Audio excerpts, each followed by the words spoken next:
नमस्कार दोस्तों, जय श्री हरि। आप सभी हमारे चैनल पर हार्दिक स्वागत है। आज के इस वीडियो में हम बात करेंगे 11 जुलाई 2026 की योगिनी एकादशी के बारे में। जानेंगे इस व्रत का महत्व, पूजा विधि, व्रत कथा, क्या करें और क्या न करें, साथ ही पारण का महत्व भी समझेंगे। यदि आप भगवान श्री हरि विष्णु की कृपा प्राप्त करना चाहते हैं, तो इस वीडियो को अंत तक अवश्य देखें। सनातन धर्म में प्रत्येक एकादशी का विशेष महत्व बताया गया है, लेकिन योगिनी एकादशी को अत्यंत पुण्यदायी माना जाता है। धार्मिक मान्यताओं के अनुसार इस दिन श्रद्धा पूर्वक व्रत और भगवान विष्णु की उपासना करने से व्यक्ति के जीवन में अनेक कष्ट दूर होते हैं और उसे आध्यात्मिक उन्नति के मार्ग प्राप्त होता है। अब जानते हैं कि इस दिन पूजा कैसे करें। प्रातः ब्रह्म मुहूर्त में उठ करके स्नान करें और स्वच्छ संभव हो तो पीले या हल्के रंग के वस्त्र धारण करें। घर के मंदिर की सफाई करें। भगवान श्री विष्णु और माता लक्ष्मी के समक्ष दीपक जलाए। उन्हें पीले फूल, तुलसी दल, फल, धूप और नैवेद्य अर्पित करें।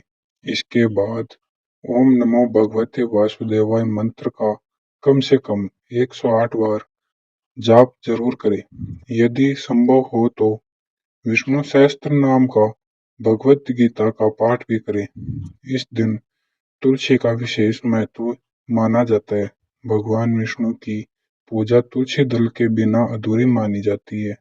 इसलिए श्रद्धा के साथ तुलसी अर्पित करें और भगवान से अपने परिवार की सुख समृद्धि और कल्याण की प्रार्थना करें।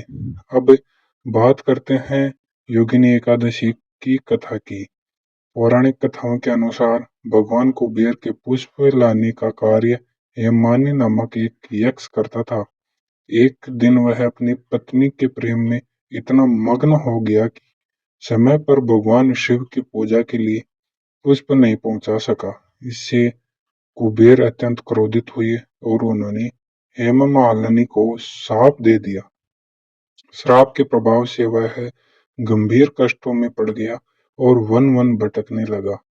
बहुत समय बाद उसकी भेंट महर्षि मार्कंडेय से हुई। उन्होंने उसकी दुर्भरी कथा सुनी और उसे योगिनी एकादशी का व्रत करने की सलाह दी। हेममालिनी ने श्रद्धापूर्वक व्रत किया और व्रत के से उसका साप समाप्त हो गया और उसे पुनः सुख समान और दिव्य जीवन प्राप्त हुआ। यह कथा हमें सिखाती है कि यदि मनुष्य सच्चे मन से भगवान की शरण में आए और अपने कर्मों का सुधार करे तो उसे जीवन में कई शुरुआत का अवसर मिल जाता है। अब जानते हैं कि इस दिन क्या करना चाहिए। भगवान विष्णु का ध्यान करें, तुलसी की पूजा करें और गरीबों और जरूरतमंदों को अपनी श्रद्धा के अनुसार अन्न, वस्त्र और फल का दान करें। पूरे दिन सात्विक विचार रखें और यदि संभव हो तो भजन कीर्तन करें और धार्मिक ग्रंथों का अध्ययन करें। अब जानते हैं कि इस दिन किन बातों से बचना चाहिए। क्रोध, झूठ, चुगली और किसी का अपमान करने से बचें। मांस, मदिरा और तामसिक भोजन का सेवन न करें। किसी भी व्यक्ति का अनादर न करें और अपने माता पिता तथा गुरुजनों का सम्मान जरूर करें।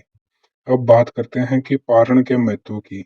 एकादशी व्रत का समापन द्वादशी तिथि में विधि पूर्वक पारण करके किया जाता है। पारण से पहले भगवान विष्णु की पूजा, उन्हें भोग अर्पित करें और सात्विक भोजन ग्रहण करें। धार्मिक मान्यता है कि सही समय पर पारण करने से व्रत का पूर्ण फल प्राप्त होता है। प्रिय दर्शकों, याद रखें कि किसी भी व्रत का सबसे बड़ा आधार केवल भोजन का त्याग नहीं, बल्कि मन की पवित्रता, संयम, सत्य सेवा और भगवान के प्रति अटूट श्रद्धा। यदि हम अपने व्यवहार में अच्छे संस्कार अपनाएं तो वही इस व्रत की सबसे बड़ी सफलता मानी जाती है। अंत में भगवान श्री हरि विष्णु से प्रार्थना है कि वे आपके जीवन में सुख, शांति, समृद्धि और उत्तम स्वास्थ्य प्रदान करें। आपकी सभी मनोकामनाएं पूर्ण हो और आपके परिवार पर सदैव भगवान की कृपा बनी रहे। यदि आपको यह जानकारी पसंद आई हो तो वीडियो को लाइक जरूर करें अपने परिवार और मित्रों के साथ अवश्य साझा करें। ऐसे ही सनातन धर्म और व्रत, त्योहार और धार्मिक कथाओं से जुड़ी वीडियो को देखने के लिए हमारे चैनल को सब्सक्राइब जरूर कर लें, बेल आइकन दबाना ना भूलें। जय श्री हरि, जय श्री लक्ष्मी नारायण, धन्यवाद।